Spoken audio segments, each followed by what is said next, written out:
Hello नमस्कार दोस्तों, आप सभी का स्वागत करते हैं आपके अपने YouTube चैनल प्रिंस पटना वाले पे। दोस्त, आपके सामने जो एक प्रश्न डिस्प्ले हो रहा है, ये प्रश्न बहुत ही ज्यादा इंपॉर्टेंट प्रश्न है इस लिहाजे से कि कैलकुलेशन अगर आपका ठीक है और आप चाहते हैं कि इसका हम कैलकुलेशन करके मेरा फास्ट है तो आंसर ला पाएंगे, तो ये आंसर आपका आने वाला नहीं है, ठीक है ना। तो इस टाइप के प्रश्न को कैसे सॉल्व करेंगे, बहुत सारे स्टूडेंट ने आपके टेस्ट डिस्कशन में पूछे हुए भी थे ये प्रश्न। तो चलिए देखते हैं इस टाइप के प्रश्न का कैसे सॉल्व करने का सही अप्रोच होता है एग्जाम हॉल में। देखिए, जब ऐसा प्रश्न आपको मिल जाए तो आपका जो ऑप्शन है ऋणात्मक, धनात्मक, ना ही धनात्मक ना ही ऋणात्मक परिभाषित नहीं किया जा सकता है, ठीक है। एक बात तो तय है कि ऑप्शन देखने से ही पता लग गया इस प्रश्न को देख के कि परिभाषित नहीं किया जा सकता है। परिभाषित तो दो ही शर्त में नहीं हो सकता है, सॉरी एक शर्त में नहीं हो सकता है। क्या? जब ऊपर अंश भी जीरो आ जाए और नीचे हर भी जीरो आ जाए तो 0/0 क्या होता है, आपके लेवल में यानी 10th में नहीं पढ़ना है, मैंने परिभाषित नहीं होगा, अनडिफाइंड हो जाएगा। ऐसा तो होने वास्ते रहा ये। क्या कभी ये जीरो आएगा घट करके? नहीं आएगा। ये भी कभी जीरो आएगा घट करके? नहीं आएगा। जब जीरो नहीं आएगा, क्योंकि जीरो तो तब आता जब क्या होता, बेस सेम होता, पावर तो सेम था ही, तब जीरो आता। यहाँ पे 5 है, यहाँ पे 6 है, यहाँ पे 2 है, यहाँ पे 3 है, इतना तो पता है कि जीरो तो नहीं आने वाला है। यानी कि डी नंबर आंसर तो ऐसे ही नहीं होगा। सी नंबर आंसर कर रहा है कि ना ही तो धनात्मक ना ही तो ऋणात्मक परिमेय संख्या होगा। परिमेय संख्या तो होगा, नो डाउट, परिमेय संख्या तो होगा, पर आपको यह पता नहीं है भाई कि कह रहा है कि ऋणात्मक धनात्मक में से कुछ नहीं होगा। ऐसे कैसे होगा? ऋणात्मक या धनात्मक कोई तो एक आएगा, तो आपका ये भी आंसर नहीं होगा। अब आंसर तो हो सकता है ए नहीं तो बी, या धनात्मक न तो ऋणात्मक। इसको चेक कैसे करेंगे? देखिए, इसके लिए एक छोटा सा कंसेप्ट है, इस बात को समझ जाइएगा तो ये प्रश्न बहुत ही जल्दी बन जाएगा। देखिए 2 3 है ना, हमेशा आपको कहते हैं, पूछते हैं आपसे, बात को बताइएगा। 2 है और 3 है, एक बात को समझिएगा, बड़ी प्यार से हम आपको समझाने का प्रयास कर रहे हैं। 2 और 3 में आपसे हम पूछ दे कि कौन बड़ा है, एक बच्चा भी बता देगा, दूसरा क्लास का भी बच्चा होगा वो बता देगा कि भैया 3 बड़ा है। चलिए, कोई दिक्कत नहीं है। अब हम आपसे कहेंगे कि कुछ नहीं है तो पावर क्या है, 1 है। अगर यहाँ पे 2 के पावर 2 हो जाए और यहाँ पे आपसे कहें कि 3 के पावर 2 हो जाए, तो अब आपसे पूछेंगे कौन बड़ा है, तो आप कहिएगा सर कि 3 का स्क्वायर कितना होता है 9 और 2 का स्क्वायर कितना होता है 4। 4 क्या जो है 9 से बड़ा है कि नहीं है? हाँ बड़ा है, 9 बड़ा है, 4 से बड़ा है। अभी भी 3 का स्क्वायर क्या होगा, बड़ा होगा, कोई दिक्कत नहीं है। उसी प्रकार से अगर हम आपसे कहें कि 2 के पावर अगर हम 3 कर दें और यहाँ पे 3 के पावर 3 कर दे, देखिए पावर को हम बढ़ाते जा रहे हैं, यहाँ भी पावर बढ़ा है ना, 10 तक गया है ना, वही बात को हम समझाने का प्रयास कर रहे हैं।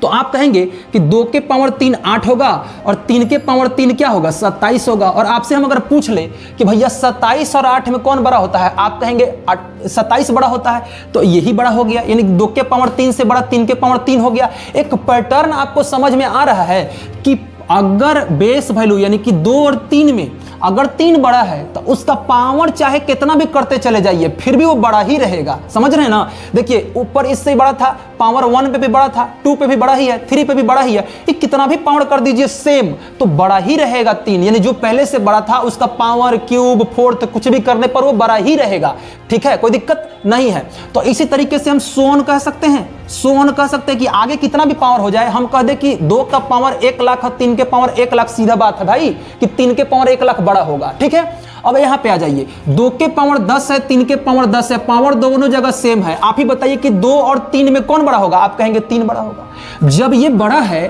तो ये बड़ा हो गया, मतलब ये बड़ा है। अब देखिए तो छोटा में से बड़ा चीज घट रहा है, छोटा में से, अब देखिए पावर का कोई रोल प्ले नहीं है, अब भूल जाइए। देखिए ना यहाँ पे जो चीज है वही चीज यहाँ पे है, तो पावर का कोई मतलब ही नहीं बनता है। सीधी बात, अब बेस पे आ जाइए कि 2 3 को में से देखेंगे तो हम कहेंगे पावर कुछ नहीं है, भूल गए थोड़ा देर के लिए पावर कि नहीं है पावर।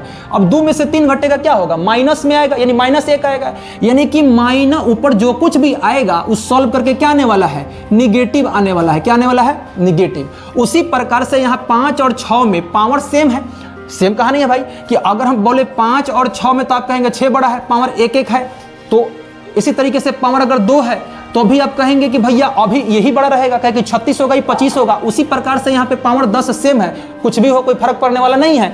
यानी कि 5 में से 6 जाएगा तो क्या होगा, माइनस में आंसर आएगा। जो कुछ भी होगा इतना तो पता है कि 5 में से 6 घट रहा है तो निगेटिव में आंसर आएगा, यानी नीचे भी क्या होगा, निगेटिव होगा। अब बताइए तो अंश भी निगेटिव और हर भी निगेटिव, निगेटिव निगेटिव खत्म हो गया। अभी क्या आया, सीधा क्या बचा, आपका पॉजिटिव बचा। यानी जो कुछ भी सॉल्व करके आने वाला है वो क्या आएगा, ओवरऑल फाइनल आंसर आपका पॉजिटिव आने वाला है। है तो आपका ऑप्शन कौन सा है? ए एक धनात्मक परिमेय संख्या, हाँ एक धनात्मक परिमेय संख्या है तो आंसर कौन सा हो जाएगा? ए नंबर हो जाएगा। तो इस तरीके के प्रश्न का सही अप्रोच ये है, ठीक है। अगर इसी तरीके की वीडियो आप चाहते हैं कि इस तरीके की वीडियो आपको मिले तो आप जो है इस चैनल को सब्सक्राइब कर लीजिए और वीडियो को अच्छा लगा हो तो वीडियो को लाइक भी कर दीजिए और हम मिलते हैं किसी नेक्स्ट वीडियो में। तब तक के लिए बाय बाय, जय हिंद।